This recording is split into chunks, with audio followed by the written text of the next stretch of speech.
Hi there, and Happy New Year.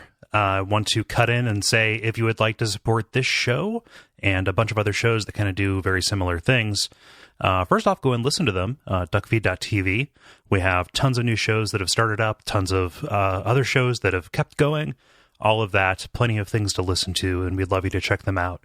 And if you want to see more, go to patreon.com/DuckFeedTV, where you can give a couple of bucks and get some cool stuff and, yeah, help us start new stuff. Once again, that is patreon.com/DuckFeedTV. Some of our landings were desperate adventures. We are now prepared to meet the inevitable counterattacks with power and with confidence.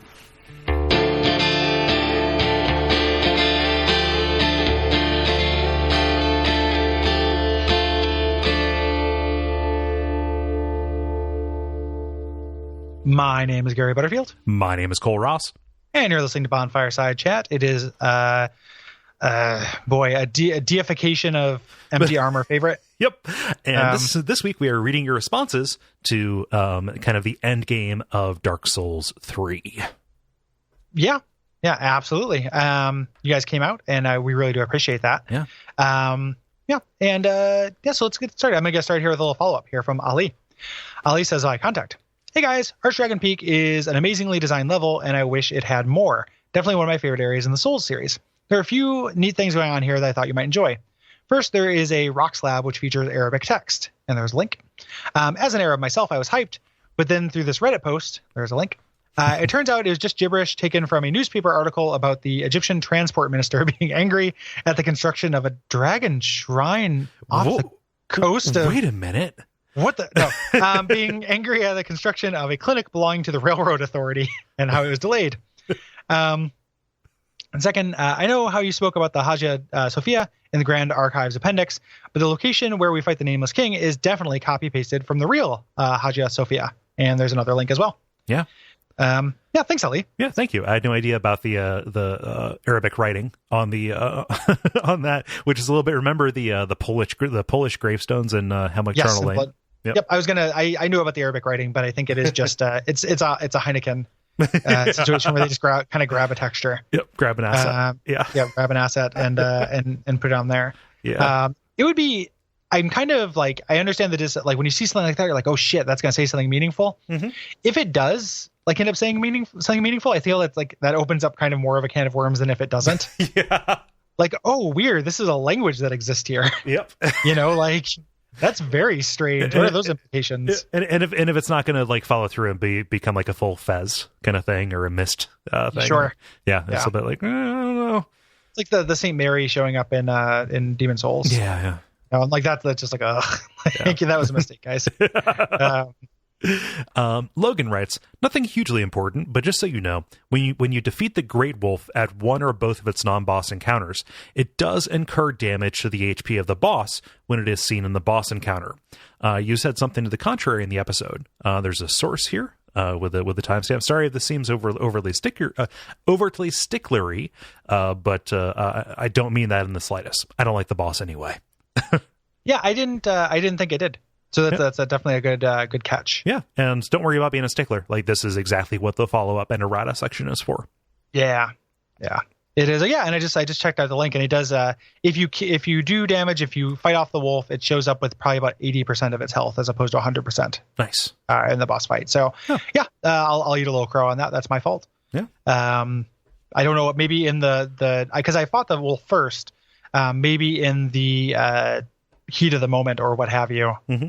I didn't catch it. Yeah. So yeah, but thanks to both of you, Ali and Logan, for providing just those resources.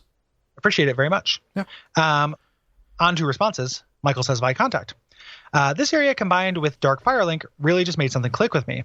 All the pointless callbacks and such prior had been fan service, but these final areas felt like a goodbye to the series. From the moment I brought back the eyes of the Firekeeper and the music changed in Firelink, things just got very emotional for me. It wasn't really anything the game did, especially not via the story itself, but it worked.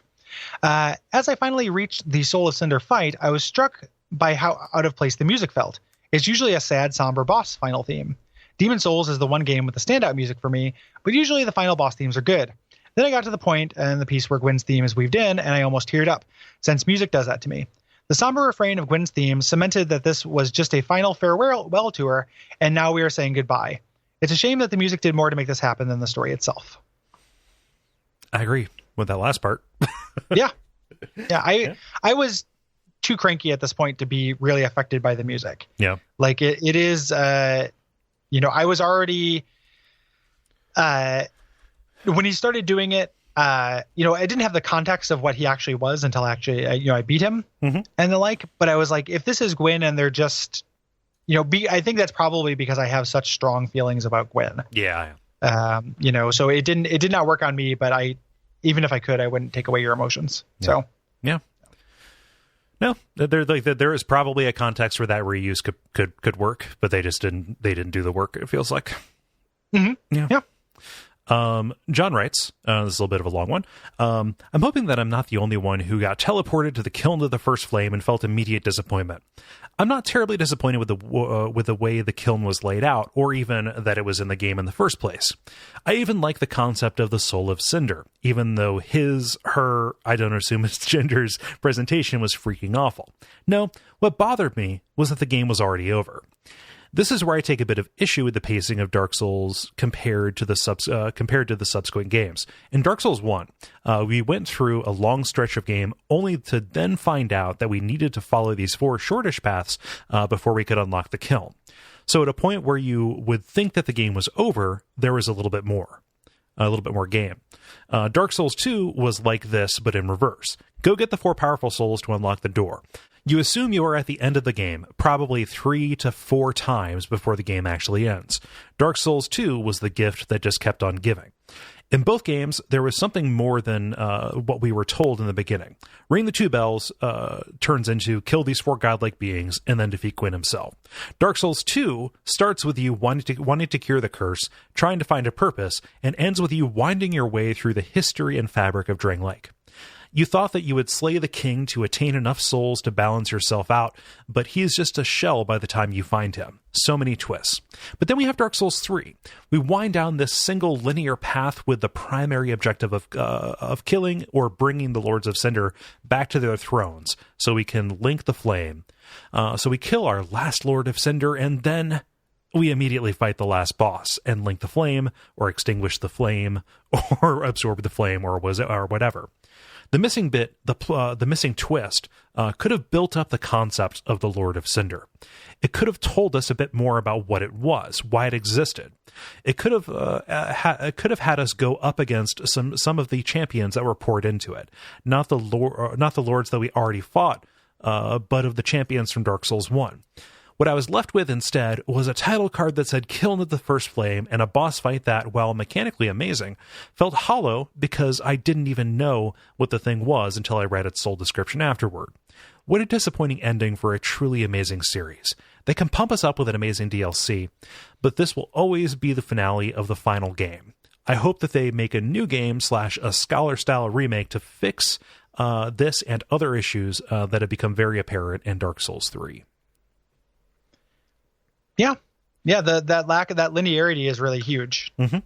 This is in a lot of ways is a very direct game for being so incoherent at times. It is very you're right. Hey, go get all 4 lords. Oh, you've got all 4 lords. Go do the thing. You've done the thing. Great. Yeah. Yeah. There's a little bit of weirdness with the honorary stuff. But it's not that's not part of the game really. It's a side path kind of thing. It's not part of the critical path. Yeah. The missing comparison would be Demon Souls, where it is completely non-linear, but you are making slow progress through Boletaria, the capital itself, by going off and doing this other stuff and gaining these, that game is about, defeating these people or these demons in order to gain their souls to become more powerful. Yeah. And even Boletaria has the kind of set up mini goal with a little game afterwards, because you have to kill enough of the lords to open up the 1-3, 1-4 path. So there's a little bit of that postscript to it, but there's no feeling of twist in that game or this game. And I think that you're right on the money. There, that is a bummer. People have talked a lot of shit about the second half of Dark Souls 1, and there are mechanical reasons why it's easier. Because you can do them in any order. But the idea of that having a tentpole climax plays into the actual ending huge for me, in a big way. like Orange Sea and Smough is the mechanical, is the high point of the game, and then after everything else is just kind of a fade until you get to Gwyn, and it's like such a bummer. Yeah. That actually works really well for me. So maybe some kind of coda like that would have worked here if there would have been some extra levels after this that did have that kind of anticlimax feeling to them. Yeah, it feels like there's a missing chapter almost. Yeah. Ben says via New Zealand. He sent us a country. My son, who's 14, lives with his mother several hours drive away, and Dark Souls has been a way for us to bond closer together since I convinced him to play Dark Souls a couple of years ago. He plays Dark Souls 3 when he visits, and he is just about to try the Soul of Cinder. He loves the music and the Gwyn boss music, so I can't wait for that moment when the music changes to Gwyn's theme and you fight him again. Even more so, since a few weeks ago he sent me this, and there's a SoundCloud link. I'll put in a snippet of this. It's really cool.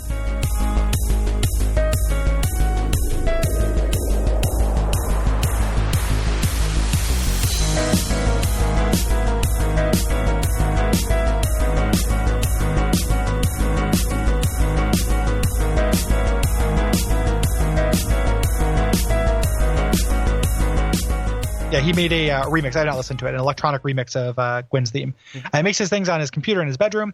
As a father and professional musician and a gamer, I could not be prouder. That is very sweet. That is a very good story, and that is where that music works for me. That story like fills me with more emotion than just that music playing at that certain time on its own. Just a couple piano notes. Yeah, that's great. Yeah, fantastic. Dylan writes via contact, I'm well aware that much of the feedback for Soul of Cinder will be middling to poor, but I have to weigh in with my perspective here. I can't say that I think this is the best boss fight in the series, nor have I played all of them, but to me, it's the most appropriate. Gwyn is pretty untouchable as an experience. The pathos you get from watching an old man fight tooth and nail to protect his ways, even though they've lost all meaning, is pretty great. Nashandra, on the other hand, I beat co-op midway through the game without realizing that she was the final boss. The less said there, the better. Two of my buddies and I have an ongoing Dark Souls chat, and Dark Souls 3 was the first in the series that we all got to play through simultaneously on day one. We kept each other updated of our progress as we went. Because I'm a casual who can't get good, I was unperturbed by the thought of summoning, and I blazed through Dark Souls 3 quicker than the rest of them. That gave me first go at the Soul of Cinder, and I believe my words to the chat were, "Holy shit, I'm fighting myself." The moment the boss started reflecting all the builds that I played through the series with, I fell in love. Of course, the first flame took on a part of every champion. From my perspective, Dark Souls 3 simply couldn't have had a different boss. The experience of 3 felt like Miyazaki giving the people what they want, and while it leads to frustrating callbacks, really? Havel? It also feels like a co-written fantasy world. Sure, fans make terrible authors, as any fanfic site will attest, but with a series as uniquely obtuse as Souls, fans have had to pen their own accounts of the lore. Having the final boss represent, however clumsily, all of our collective attempts at tying the dying world together is honestly a pretty masterful way for Miyazaki to share the credit with us. That's the kind of callback that I can get into. Yeah, I think we addressed those ideas in the last one, even though I'm not on the same page. Right. Like I don't want the player to be included in this thing. Right. That bums me out a lot. Yeah. So yeah, I don't know what that is. I'll admit that it's possible that is just like a property of Gary, and has, everything is subjective obviously, but like has very little subjective value or objective value. That could just be something that I just think is a huge pet peeve and a misguided nightmare. Yeah, I understand. I don't like being pandered to. Yeah, I don't like being sold things. I don't like being pandered to. I don't want to be appealed to. Let me come to you is my mantra for everything.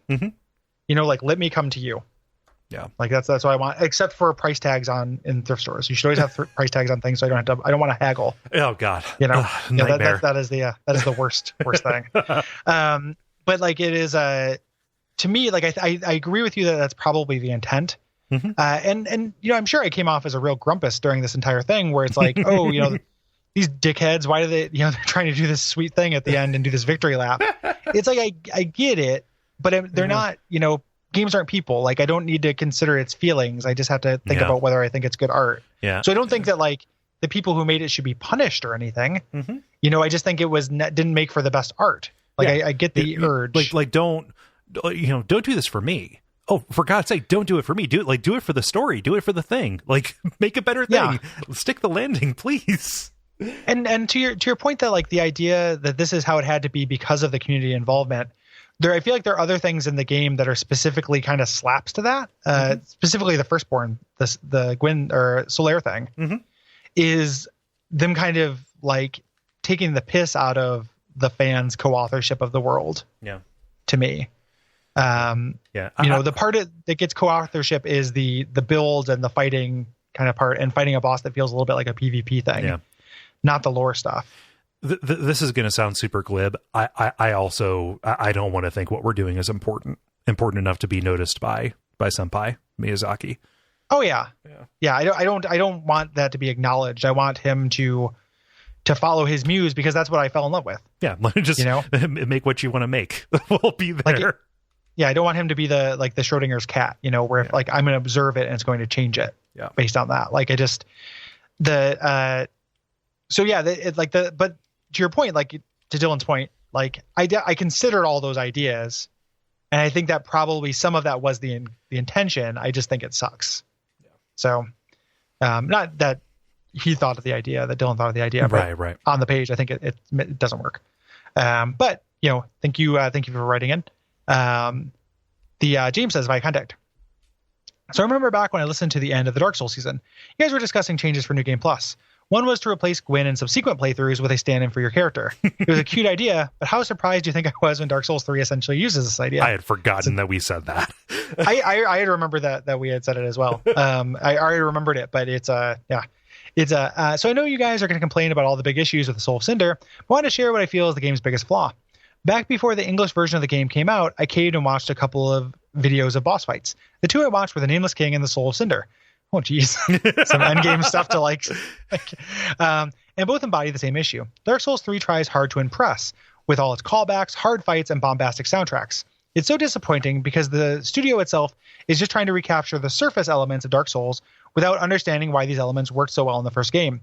While Dark Souls is a product designed to impress and appeal to people, it effortlessly made it feel like the world cared little for you if you succeeded or failed. Essentially, Dark Souls is a game that acts apathetic to you, whereas Dark Souls 3 cares about you far too much. Although despite Dark Souls 3 being a bit of a bummer, it was a blast to get a chance to play along with you guys. I ended up feeling satisfied with my own personal adventure, with my character hiding her hollowed self under a magic ring and tons of gaudy, shiny armor, complete with a crown, up until the end, where I embraced my hollowed self and became the Pimp Queen of Londor, finally fulfilling the aspirations of my character from Dark Souls 1.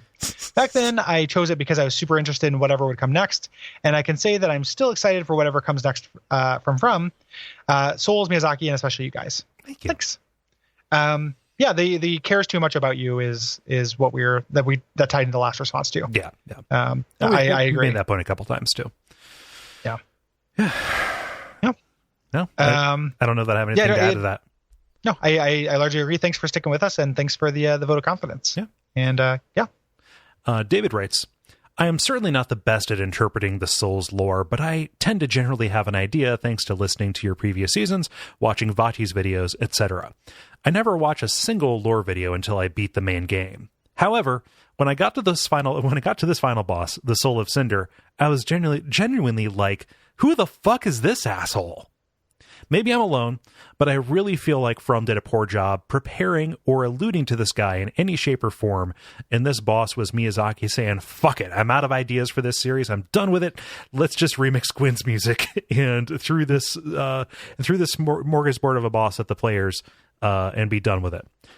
Maybe I'm not reading into the significance of this guy well enough or something, but this feels like, as Gary would put it, a wet fart to end the series with. Yeah.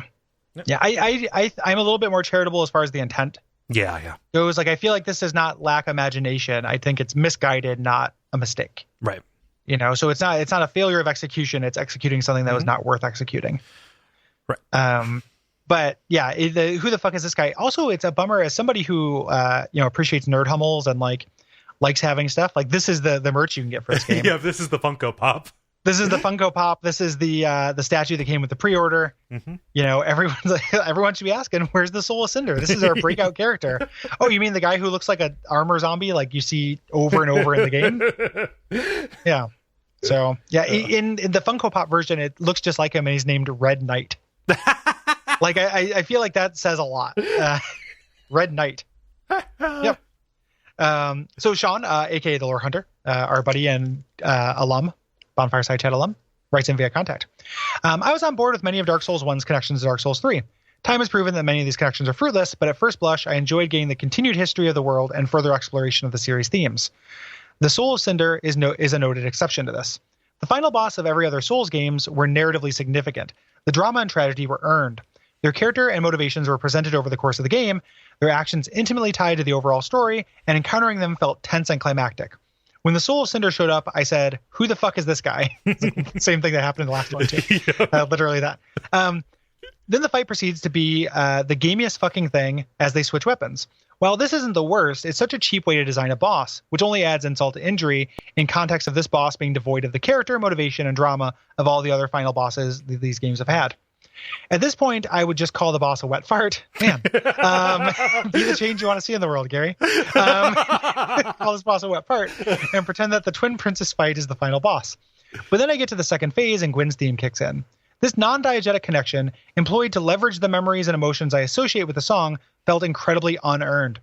To draw a connection between this characterless, gamey mess of a boss and Gwyn was very jarring to me. So much so that I actually turned the music all the way down on subsequent attempts to beat the Soul of Cinder.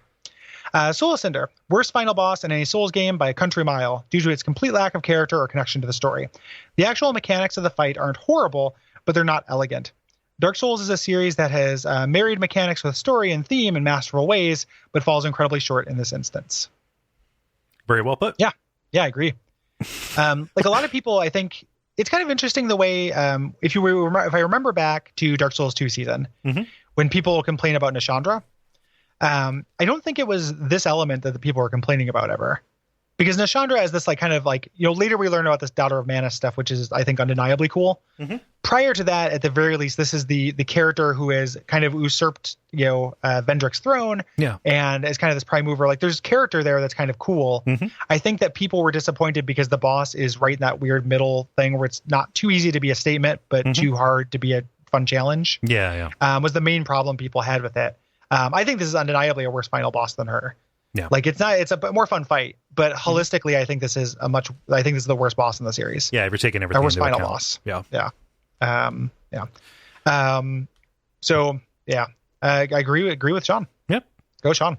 But there's one thing, we've spilled all of this oxygen. I guess we spilled the CO2. We've said all these words about Dark Souls, but there's one thing that we have not been able to partake in.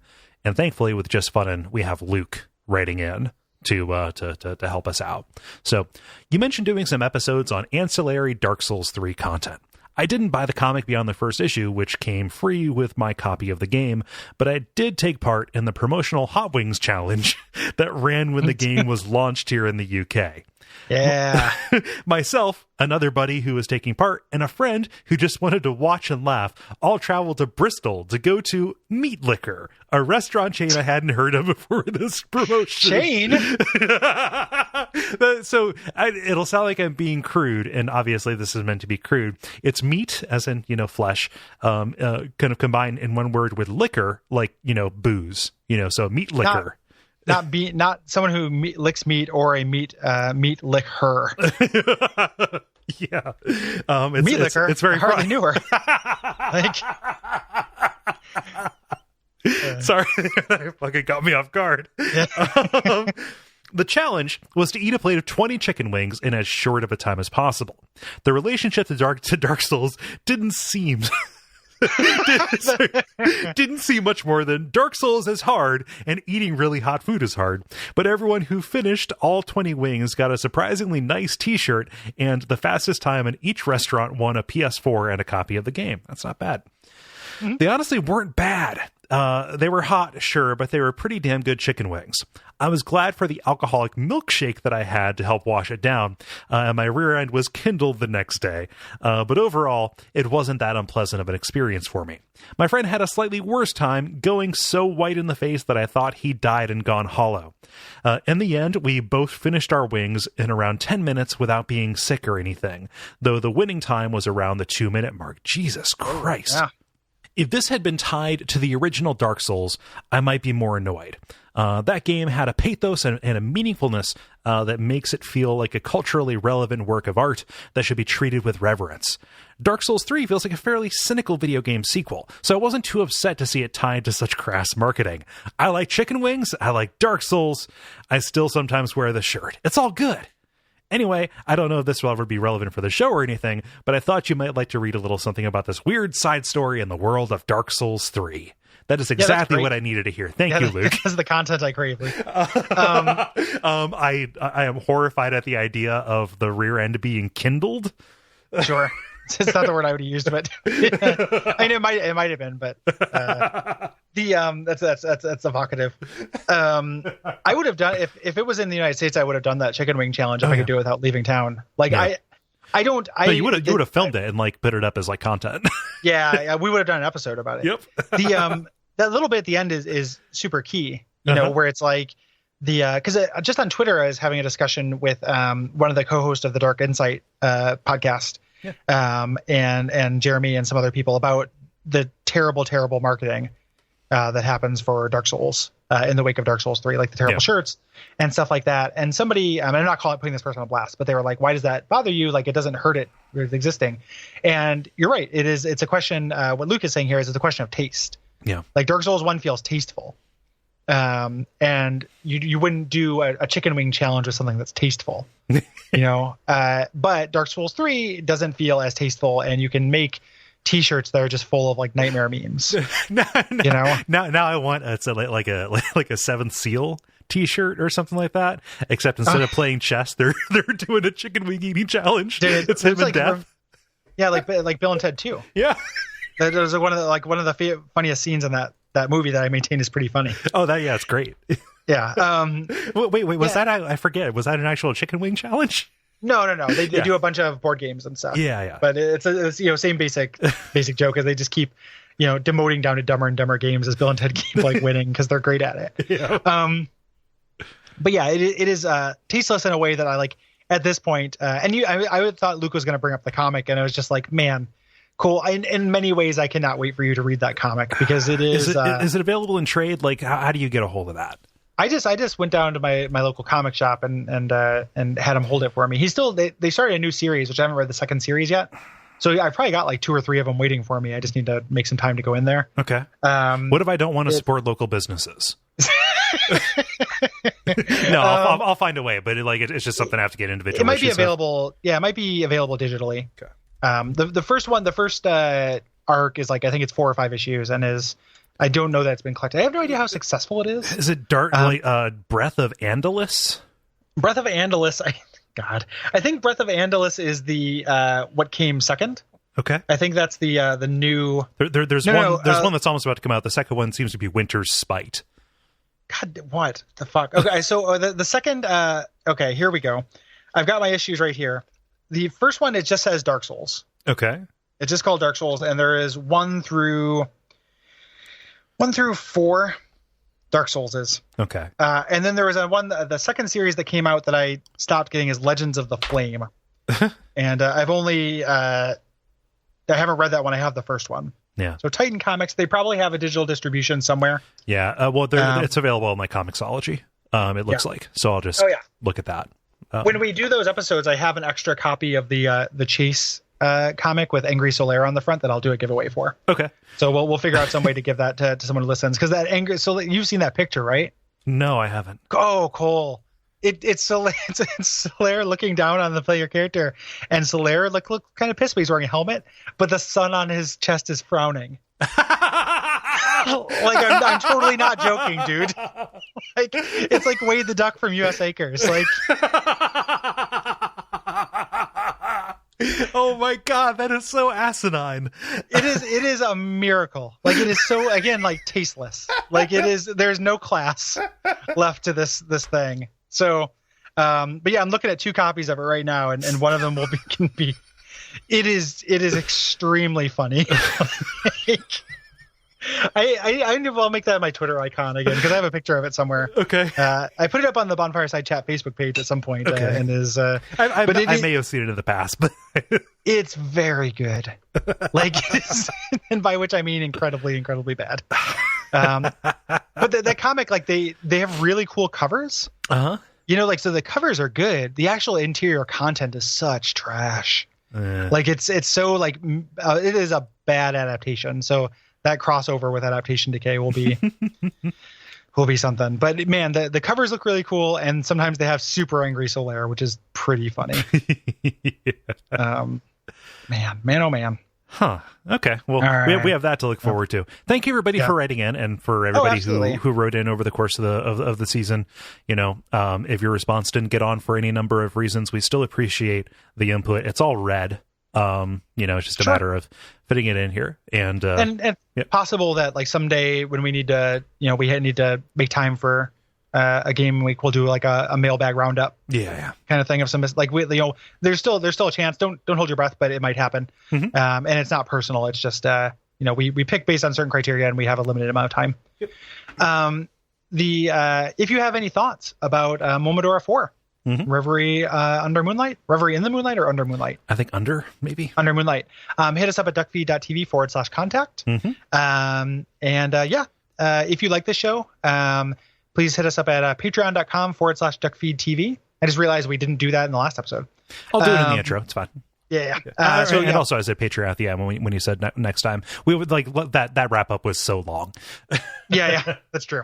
So if you want to support the show, patreon.com/duckfeedtv. Your support is hugely important to us. Yeah. And, you know, it's growing. We're getting to do new shows. Yeah. We're approaching rapidly, and it's fantastic. Yeah. So, like, I'm having so much fun doing Radio Free Midworld. Like, so happy to have the opportunity to do that, and to have it, you know, not be something that costs, you know? Yeah. And there are more things coming as well. So, it is, all these, by the time, you're hearing this, it'll be the new year, so the REM show will, at least there'll be murmurs about when it started. There'll be So that's about it. Thanks very much for sticking with us this season. We hope you stick with us next season, and we're all looking forward to whatever From does next. Yeah. Hey, Gary, do you want to see do you want to hear the publications that gave the blurb reviews for the comic? Yes. Fanboy Nation, Comic Trash, and Adventures in Poor Taste. 9 out of 10, all of them. Hilarious. Comic Trash, Adventures in Poor Taste. They couldn't have written that better. Like, that is that's astounding. Sorry, I didn't mean to No, it's good. It's good now. Okay. Until next time, what should they do, Cole?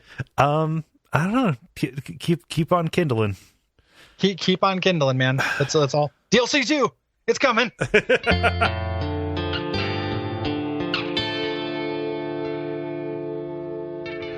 And we all pray that we will have far more soon